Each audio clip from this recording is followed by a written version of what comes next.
Asphalt. Aujourd'hui, nous allons parler environnement. Et oui, avec une vraie révolution signée Jaguar, voici le son. Place à l'écologie. Dans ce nouveau numéro, nous irons sur les routes du e-rally, une compétition de régularité composée de véhicules 100% verts. Pour notre essai, un 4x4 totalement électrique signé Jaguar. Découvrez l'e-Pace, une voiture de sport 5 places désignée comme la plus intelligente du marché.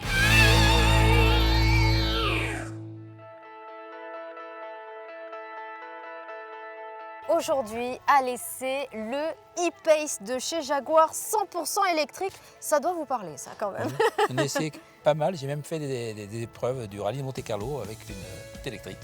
Alors, évidemment, quand on regarde le véhicule comme ça, on voit les attributs de la marque anglaise, évidemment, mais quand même un style particulier. On a l'impression finalement que Jaguar a délaissé toutes ses formes arrondies pour des angles très vifs. Regardez Très comme à sportif, l'avant. oui. Effectivement, c'est très sportif. Et elle sort vraiment du commun. Hein. Qu'est-ce que vous en pensez? Je la trouve très fine. En fait, c'est les nouveaux standards de compétition. Les voitures avec de grands boucliers, des phares très effilés. Et attention, Jean-Pierre, un moteur à l'avant, un moteur à l'arrière, ce qui permet finalement de réduire le capot et bien sûr de laisser plus de place à l'intérieur de l'habitacle. Et nous allons en parler d'ici quelques instants.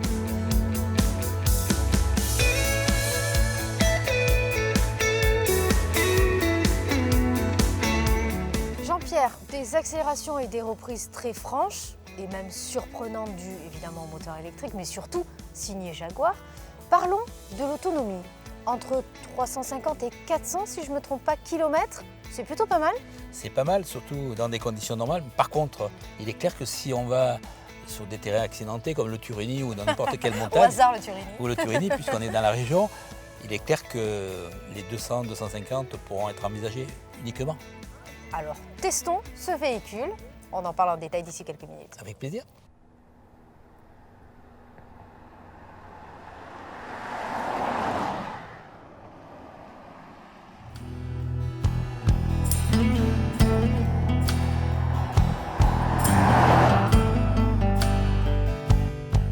Doté d'un design élégant et aérodynamique, l'e-Pace a été conçu pour offrir un niveau optimal d'efficacité.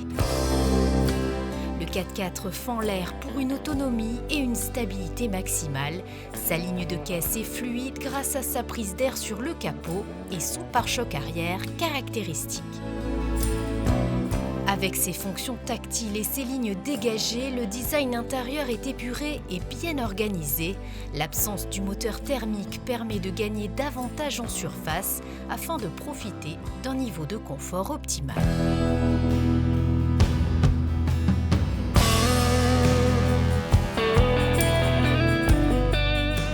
Plus de 2 tonnes embarquées quand même, c'est beaucoup. Est-ce que finalement la tenue de route peut en pâtir? Normalement oui, mais là du fait qu'ils ont mis d'une part les batteries carrément en bas du plancher et surtout les deux moteurs sont au ras du sol. Et ce qui fait que le centre de gravité de la voiture est complètement abaissé, ce qui évite les effets de roulis et de perte de contrôle du véhicule. Et elle dispose d'une transmission intégrale permanente. Effectivement, en fait, les deux moteurs ont deux sorties séparées. Et les 4 roues sont gérées de façon indépendante, ce qui permet des effets de patinage, de perte de motricité, de sous-virage. Donc en fait, tout ce qu'on recherche sur une voiture pour avoir le meilleur comportement.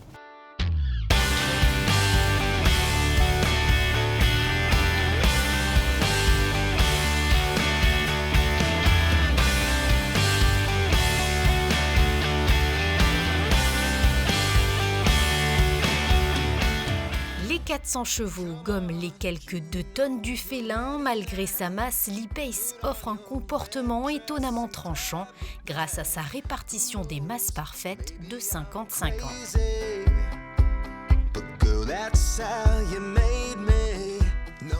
Est-ce qu'on a, Jean-Pierre, une notion du 0 à 100 km/h? On aime bien connaître les chiffres dans l'asphalte. Bon, ben là, oui, effectivement, c'est 4 secondes 8. Quand on sait qu'une McLaren, c'est 3 secondes 7, ou une Mercedes AMG, c'est pareil, 3 secondes 5. Exceptionnel. Donc c'est vraiment le comportement d'une super sportive.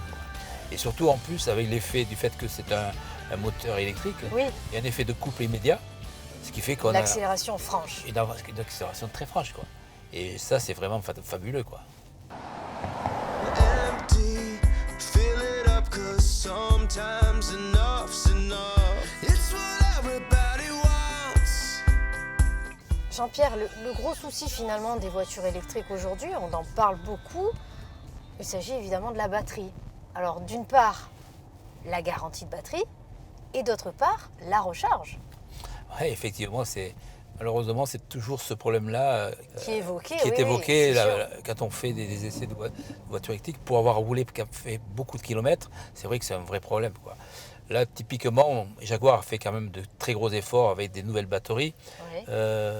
Là, pour recharger 100 km avec une prise de grand débit, c'est en 1 heure, on recharge pour faire 275 km d'autonomie, quoi. En comparaison, par exemple, sur une prise normale maison, là, on a un rechargement que de 70 km, quoi. Ah oui. Donc, c'est quand même très, très, très petit, quoi. Il ne Donc, faut pas être pressé, on va dire. faut pas être pressé, quoi. Et si en plus on n'a pas la chance d'arriver le premier sur une borne haute puissance, puisqu'en fait il n'y en a quand même pas beaucoup, hein. C'est vrai. Il ne faut pas se leurrer, des bornes de grande intensité, c'est très peu courant. Elles sont essentiellement installées par Telsa ou dans des hôtels. Donc si on n'est pas le premier et qu'on arrive le deuxième par exemple, C'est compliqué. Ça veut dire qu'on va attendre 2h30, 3 heures. Et dans un voyage, c'est quand même assez pénible. Contraignant, C'est ouais, contraignant, c'est sûr. quoi. Et concernant la garantie des batteries, comme vous m'avez demandé, ben en fait, c'est 180 000 km ou 8 ans. Et après, quid des batteries, qu'est-ce qu'on en fait, quoi? Oui, ça c'est vrai qu'il y a le gros problème qui se pose effectivement du recyclage des batteries à l'heure actuelle. Tout à fait. Pour recharger les batteries à 80%, Jaguar annonce seulement 40 minutes d'attente sur une borne 100 kW. Cependant, ce type de borne est encore introuvable en France. Comptez donc 12 heures pour une recharge complète depuis une borne traditionnelle que le constructeur se propose d'installer chez vous en option. Et justement, en parlant d'énergie nouvelle, focus à présent sur la 3e édition du e-Rally. L'équipe d'Asphalt vous emmène en plein cœur de cette compétition 100% électrique. Regardez. L'objectif est de promouvoir les nouvelles technologies automobiles. La 3e édition du e-Rally Monte-Carlo vise à encourager les pilotes à modifier leurs habitudes de conduite. Dans un rôle de précurseur, l'Automobile Club de Monaco s'efforce de démontrer avec conviction son engagement dans le secteur des énergies nouvelles depuis plus de 20 ans. On a 3 voitures hydrogène, 3 Toyota Mirai, qui sont sur les 5 premières places. Donc une belle performance pour ces voitures qui sont ultra modernes, qu'on ne voit pas sur nos routes malheureusement je dirais, mais qui roulent très bien, qui fonctionnent parfaitement. Le départ de cette 3e édition a été donné à Nevers, afin qu'amateurs et pilotes effectuent 5 étapes via Valence et Laragne-Montéglin. La première épreuve de régularité s'est déroulée sur le célèbre circuit de Manicourt. Les aideurs se sont ensuite enchaînés sur un parcours retraçant les spéciales mythiques du rallye Monte-Carlo WRC. Les concurrents ont terminé leur long périple en principauté, éreintés mais ravis de l'expérience. Un peu fatigant, mais sinon très bien, quelques petites erreurs de jeunesse, mais sinon on s'amuse bien, on est là pour se détendre, donc tout va bien. Chaque année ça devient de plus en plus professionnel, donc on rame de plus en plus. Donc là on a juste un cadenceur, ils ont tous le GPS et c'est difficile. C'est la première fois qu'on participe à la version électrique. On a eu la première journée assez difficile, à part le circuit, et là on fait à chaque fois des temps dans les top 10, donc pour nous c'est plutôt positif. L'épreuve s'est conclue par la fameuse nuit du Turini sous une pluie battante. Alexandre Stricher et Hugo Lara remportent cette 3e édition sur une Toyota Mirai. Belle performance à souligner également pour l'équipage Méry, Jacques et Serge Pastor qui montent sur le podium à la 3e place.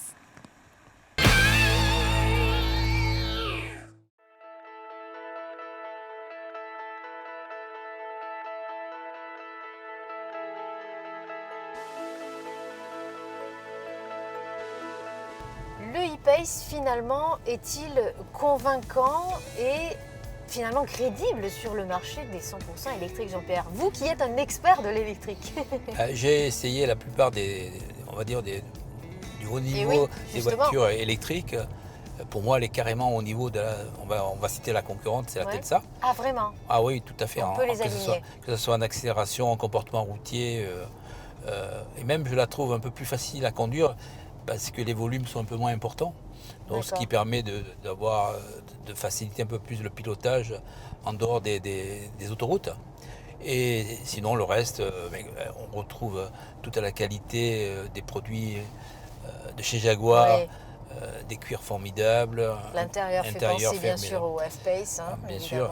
Ensuite, tout ce qui est aussi instrumentation électronique, on retrouve tout ce qu'on peut attendre d'une voiture de ce niveau-là, quoi. Donc pour moi, le bilan de la voiture en général est parfait.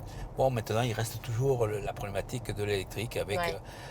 ce Ces qu'on vient, fameuses charges. ce qu'on vient d'évoquer, ces problématiques-là. Il est certain que le jour où on arrivera à avoir des batteries avec beaucoup plus de capacité et des chargeurs plus rapides, ben, je pense que ce sera la solution, mais on n'y est pas encore.